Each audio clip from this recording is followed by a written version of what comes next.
മാംഗല്യം. രചനാവതരണം നന്ദു അച്ചു കൃഷ്ണ. ആ നേരം വരെ ഒടിഞ്ഞു തൂങ്ങിയിരുന്നവൾക്ക് പെട്ടെന്ന് വല്ലാത്തൊരു വെപ്രാളമായി. ഈ നാൾ വരെ വിളിച്ച പേരിൽ നിന്നും മറ്റൊരു പേര്. അതെങ്ങനെ തന്റെ നാവിൽ നിന്ന് വന്നു എന്ന് ചോദിച്ചാൽ അറിയില്ല. പക്ഷേ വിളിച്ചു എന്നുള്ളത് ഉറപ്പാണ്. പൊന്നിന്റെ അച്ഛൻ ഞാൻ വിളിച്ചത് ഇനി കേട്ട് കാണില്ലേ? അവന്റെ മുഖഭാവങ്ങൾ ഓർത്തുകൊണ്ട് പെണ്ണ് നെറ്റിയിൽ കൈവച്ചു. കേട്ടിരുന്നെങ്കിൽ എന്തെങ്കിലും പറയില്ലായിരുന്നോ? അപ്പൊ കേട്ട് കാണില്ല. ഇനി ശരിക്കും ഞാൻ വിളിച്ചിരുന്നോ? അതോ ഇതൊക്കെ എന്റെ തോന്നലാണോ?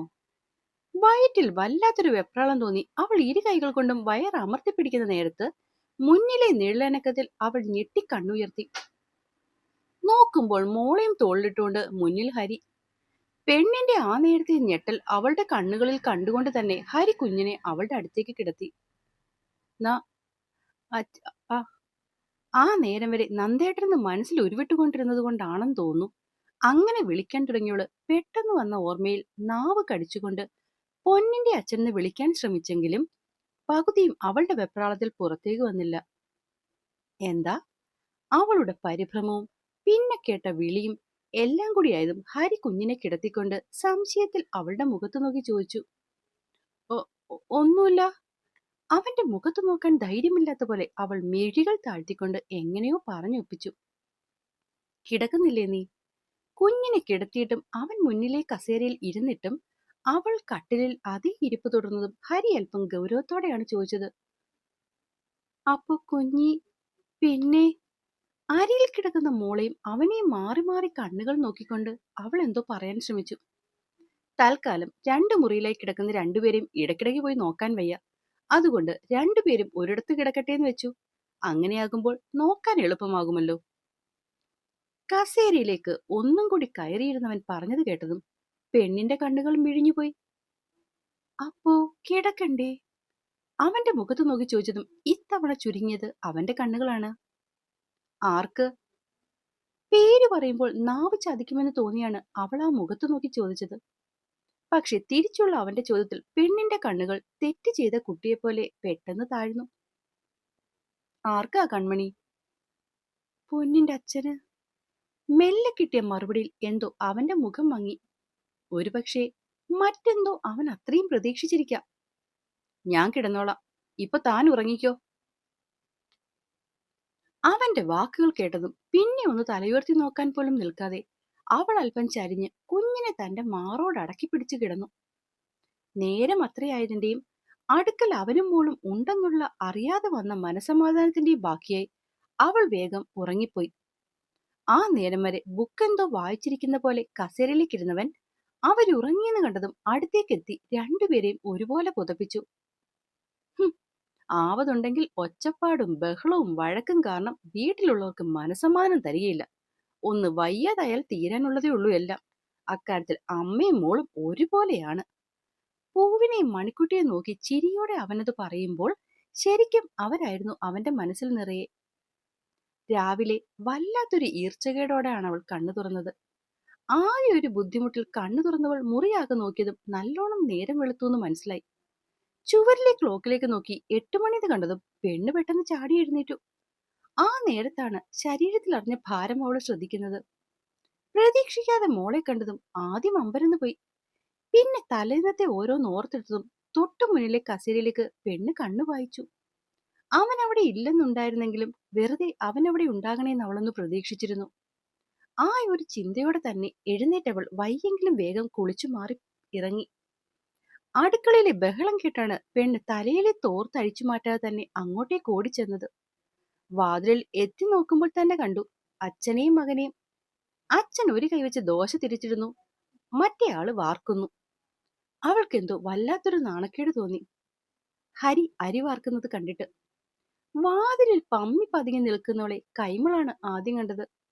ആഹാ, മോൾ എഴുന്നേറ്റോ? മറുപടി എന്തെങ്കിലും പറയുന്നതിന് മുന്നേ തന്നെ തൊട്ടിപ്പുറത്ത് നിന്നവൻ പെട്ടെന്ന് തിരിഞ്ഞു നോക്കുന്നത് അവൾ കണ്ടു.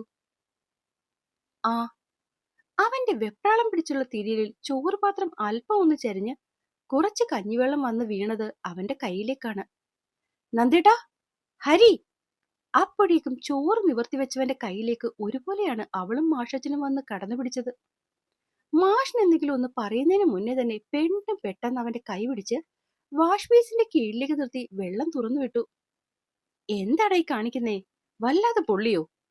അവന്റെ ചുവന്ന കൈപ്പത്തിയിലേക്ക് നോക്കി മാഷ് ശാസനയോട് ചോദിച്ചു. അതച്ചാ പെട്ടെന്ന്. മറുപടി മാഷിനോടായിരുന്നെങ്കിലും അവന്റെ കണ്ണുകൾ തന്റെ കയ്യിൽ തന്നെ പിടിച്ച് വെള്ളമൊഴിക്കുന്നവളുടെ മുഖത്തേക്കായിരുന്നു. മുഖമെല്ലാം കയറി ചുവന്ന കണ്ണ് നിറഞ്ഞൊഴുകുന്നുണ്ട്. ചുണ്ടിലെ വിതുമ്പലിൽ നിന്ന് തന്നെ അറിയാം എന്തൊക്കെയോ ദേഷ്യം പിടിച്ച് പറയുകയാണെന്ന്. ഞാൻ മുറിയിൽ പോയി മരുന്നെടുത്തുകൊണ്ട് വരാം. ഹരിയെയും മണിക്കുട്ടിയെ നോക്കിക്കൊണ്ട് മാഷ് പെട്ടെന്ന് അവിടെ നിന്നും പുറത്തേക്ക് ഇറങ്ങിപ്പോയി. അച്ഛൻ അവിടെ പുറത്തേക്ക് പോയിന്ന് കണ്ടതും ഹരി പെട്ടെന്ന് വെള്ളം ഓഫ് ചെയ്ത് പെണ്ണ് പിടിച്ചിരുന്ന കൈയിലേക്ക് അവന്റെ കൈയൊന്ന് ചേർത്തു. കൺമണി, ഡി, അതെ, നൊന്തേട്ടൻ മിണ്ടരുത്. അവന്റെ കണ്ണിൽ തന്നെ നോക്കി പെണ്ണ് ദേഷ്യത്തോടെ പറഞ്ഞതും അടുത്തതെന്തോ പറയാൻ വന്ന ഹരി ആ നിമിഷം അവളെ വിളിച്ച നന്ദേട്ടൻ എന്നുള്ള വിളിയിൽ കുരുങ്ങി നിൽക്കുകയായിരുന്നു.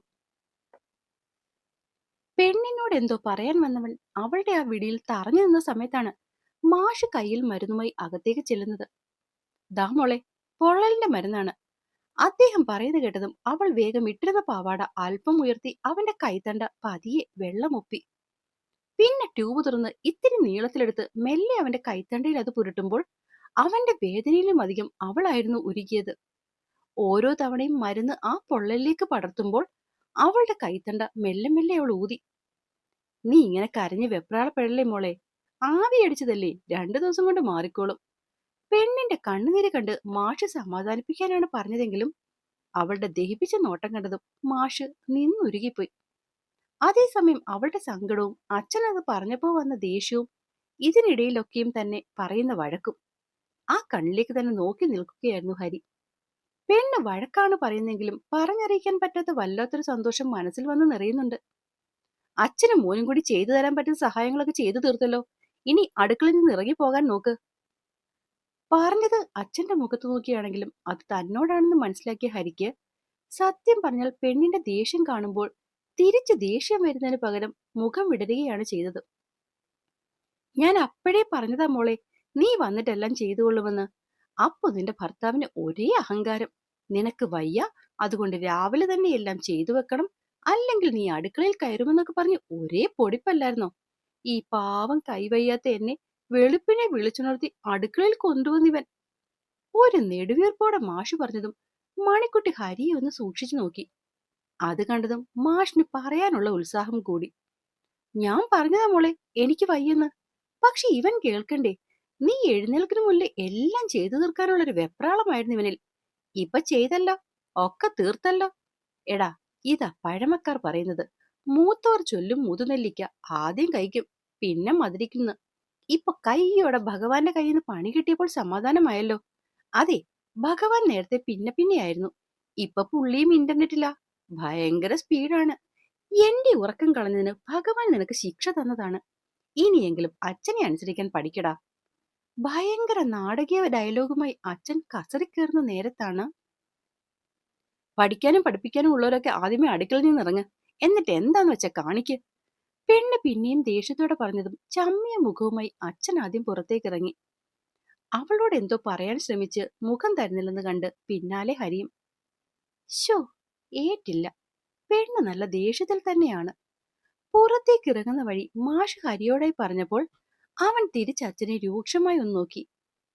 നീ ഇങ്ങനെ നോക്കി പേടിപ്പിക്കുകയൊന്നും വേണ്ട. ഞാൻ വിചാരിച്ചു നിന്നെ കുറ്റം പറയുമ്പോൾ അവളൊന്നയയുമെന്ന്. പക്ഷെ നീ വിഷമിക്കണ്ട, എന്റെ കയ്യിൽ പ്ലാൻ ബി ഉണ്ട്. അത് കേട്ടതും ഹരി അച്ഛന്റെ മുന്നിലേക്ക് കൈ എടുത്തങ്ങ് കൂപ്പി. എന്റെ പൊന്നച്ഛ, ഇനി ഇതുപോലെ സഹായിക്കല്ലേ. ഒന്നാമത് പെണ്ണിന് മൂഡ് സ്വിങ്സ് ആണ്. ആ നേരത്ത് അവളോട് എന്ത് പറഞ്ഞാൽ അവൾക്ക് എന്താണ് തോന്നുന്നതെന്ന് ഭഗവാന് പോലും അറിയാൻ പറ്റില്ല. അതുകൊണ്ട് വെറുതെ പോയി അവളുടെ ദേഷ്യം കൂട്ടാതെ ഒന്ന് അടങ്ങിയിരിക്കുമോ? ഇതെങ്ങനെയെങ്കിലും ഞാൻ തന്നെ ഡീല് ചെയ്തോളാം. അവൻ വല്ലാത്തൊരവസ്ഥയിൽ പറഞ്ഞതും മാഷ് അവനെ നോക്കി പുച്ഛിച്ചുകൊണ്ട് ശ്രീധരനെ തിരക്കി ഇറങ്ങി. ഹരി അവന്റെ കൈത്തണ്ടയിലേക്ക് പിന്നെ ഒന്ന് നോക്കി. വലത് കൈപ്പത്തിക്ക് മുകളിലായിട്ടും താഴെയായിട്ടും ചുവപ്പ് പടർന്നിട്ടുണ്ട്. ആവി തട്ടിയതിന്റെ പുകച്ചില് നല്ലപോലെ ഉണ്ടായിരുന്നെങ്കിലും മരുന്നിട്ടതിന്റെ ഒരു തണുപ്പും ഒപ്പമുണ്ട്. പക്ഷെ ശരിക്കും പ്രശ്നം അതൊന്നുമല്ലല്ലോ. അകത്ത് നിൽക്കുന്നവള് ലാവ പോലെ ചൂടായിട്ടല്ലേ നിൽക്കുന്നത്. ആ പെണ്ണിനെ താൻ എങ്ങനെയൊന്ന് സമാധാനിപ്പിക്കും? ആദ്യമായി ഹരിക്ക് മറ്റെല്ലാത്തിലും വലുതവളുടെ പിണക്കമായി തോന്നി. അവൻ തിരിഞ്ഞ് അടുക്കളയിലേക്ക് തന്നെ നടന്നു. വാതിൽപ്പാടി കയറും മുന്നേ തന്നെ പെണ്ണ് പറയുന്നൊക്കെ കേട്ടതും അവന്റെ നടത്തം നിന്നു. എനിക്ക് വയ്യെന്ന് കരുതി അടുക്കള കയറാൻ ആരാ പറഞ്ഞത്? എഴുന്നേൽക്കാൻ ഒരു 5-10 മിനിറ്റ് താമസിച്ചാൽ പോലും ആരെയെങ്കിലും ഞാൻ ഇന്ന് വരെ പട്ടിണിക്കിട്ട് ഇവിടുന്ന് പറഞ്ഞു വിട്ടിട്ടുണ്ടോ? ഇല്ലല്ലോ.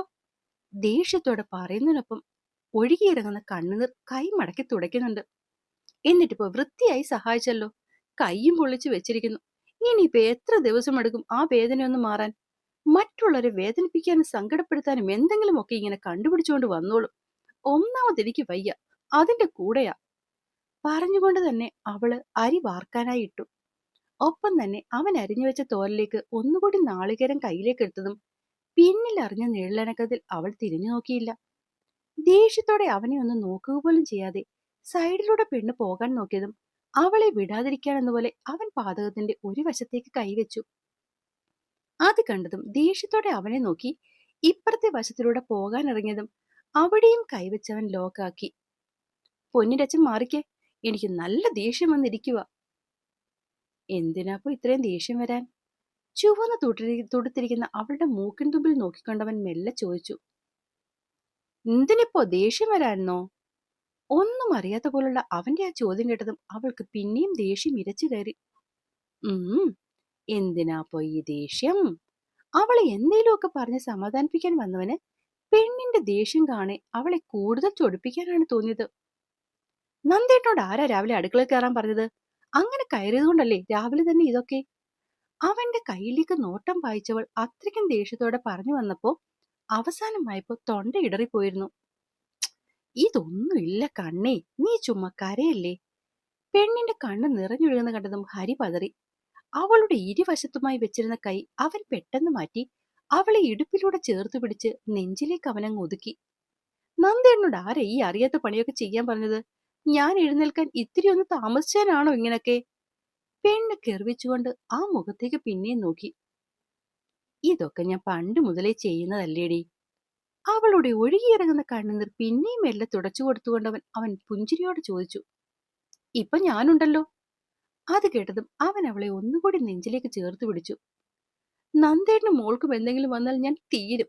എന്നിട്ടാ ഇങ്ങനൊക്കെ. അവളെ ചുറ്റിയിരിക്കുന്ന കൈ തന്റെ കൈക്കുള്ളിലേക്കാക്കി പെണ്ണ് ആ മുഖത്ത് പരിഭവത്തോടെ നോക്കിയതും ഹരി ആ മുഖത്തേക്ക് തന്നെ നോക്കി. അവിടെ പിന്നെയും കണ്ണുകൾ നിറഞ്ഞൊഴുകുക. ഈ പെണ്ണ്, ഇടി കൊച്ചെ, ഇതൊന്നും ഇല്ലടാ. നീ ഇങ്ങനെ കരഞ്ഞ് വയ്യാഴിക കൂട്ടല്ലേ കണ്ണേ. അവൻ അവളുടെ കവിളിൽ തട്ടി പറഞ്ഞതും പെണ്ണ് അവനെ ഇറുക്കി അങ്ങ് കെട്ടിപ്പിടിച്ചു. നന്ദേട്ടനാ, ഒക്കെ നന്ദേട്ടൻ കാരണോ. അപ്പോ എന്നെ കേൾക്കുകയും വായിക്കുകയും ചെയ്യുന്ന എന്റെ കൂട്ടുകാർക്ക് കഥ ഇഷ്ടമാകുന്നുണ്ടെങ്കിൽ സബ്സ്ക്രൈബ് ചെയ്ത് സപ്പോർട്ട് ചെയ്യാൻ മറക്കല്ലേ. നന്ദി.